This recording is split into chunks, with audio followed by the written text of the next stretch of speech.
प्रार्थना पत्रिका मंगलवार 20/2/2024। नया जीवन स्वीकृति। यूहन्ना 1:12। तो भी जितनों ने उसे ग्रहण किया, अर्थात उनको जो उसके नाम पर विश्वास करते थे, उसने उन्हें परमेश्वर की संतान होने का अधिकार दिया। वर्तमान में लोग आत्मा में मर चुके हैं। इफिसियों 2:1। उसके पीछे हो लो, जिसके पास आकाश के राज्य की शक्ति है। इफिसियों 2:2। और शैतान के 12 जालों से बंधे हुए हैं, हालांकि वे तभी मुक्ति हो सकते हैं जब उन्हें सटीक वचन प्राप्त हो।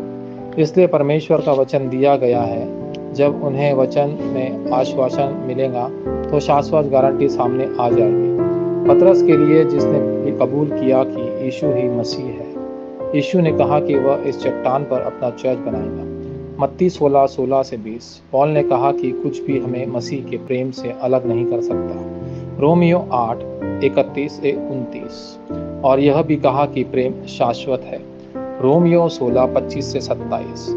1-3-8 के उत्तर के माध्यम से 24 करने से 25 का उत्तर आएगा और एक शाश्वत गारंटी बन जाएंगे। जब त्रिएक ईश्वर और सिंहासन के 9 आशीर्वाद आप पर आते हैं तो आप उम्र बचा लेंगे।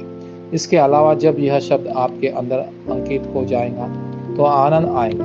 आराधना के दौरान इसका आनंद लेने से एक आध्यात्मिक दुनिया का निर्माण होगा और अनुचित प्रार्थना, निरंतर प्रार्थना और एकाग्र प्रार्थना होंगे। इस बिंदु से आप स्वीकृत आंदोलन की ओर चुनौती दे सकते हैं। शिष्य आंदोलन 70, श्रमिक आंदोलन 70, श्रमिक राष्ट्र और 2-3-7 हीलिंग शिखर सम्मेलन।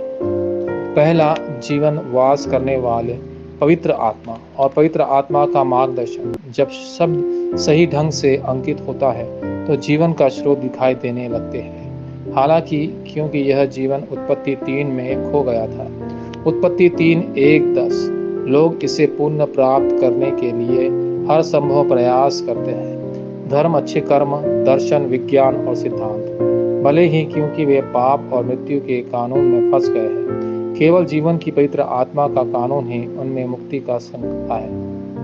इसलिए यदि वे यीशु को स्वीकार करते हैं तो वे जीवन प्राप्त करेंगे और पवित्र आत्मा इमैनुअल मत्ती 1:23 के रूप में उनके भीतर निवास करेगा। यूहन्ना 14:16-17। और उनका मार्गदर्शन करेगा। यूहन्ना 14:26। दूसरा, जीवन कैसा दिया जाता है? यह ईश्वर की कृपा से विश्वास द्वारा प्राप्त होता है। यहाँ तक कि वह विश्वासी भी परमेश्वर की ओर से एक उपहार के रूप में दिया गया था। इफिसियों 2:8। विश्वास की सामग्री आत्मा से पैदा हो रही है। यूहन्ना 3:6। उस विश्वास का आधार परमेश्वर का जीवित और स्थायी वचन है। पहला पतरस 1:23। तीसरा, आध्यात्मिक विकास। जो लोग नया जन्म लेते हैं, यूहन्ना 3:3, उन्हें बूढ़ने के लिए वचन का दूध पीना चाहिए।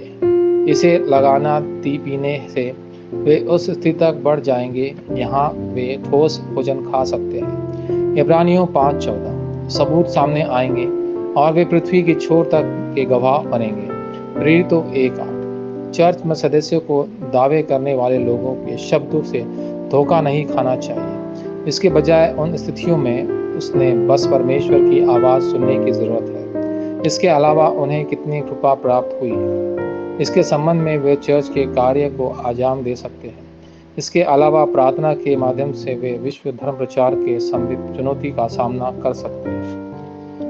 वाचा संबंधी प्रार्थना। प्रिय परमेश्वर, जब मैं आपका वचन सुनाता हूँ तो इसे अपने दृष्टिकोण से सुनने के बजाय मुझे अपने दृष्टिकोण से सुनने में मदद करें। जैसा ही सटीक शब्द मेरे छाप बन जाता है, जड़ें और प्रकृति मुझे आध्यात्मिक रूप से परिपक्व बनने और मसीह के सच्चे गवाह के रूप में खड़े होने में मदद करें। वह जानते हुए कि विश्वास भी आपकी ओर से एक उपहार है, मुझे उभारने होने की मदद करें, क्योंकि मैं पवित्र आत्मा के नेतृत्व में जीवन जीता हूँ। यीशु मसीह के नाम पर मैं प्रार्थना करता हूँ। आमीन।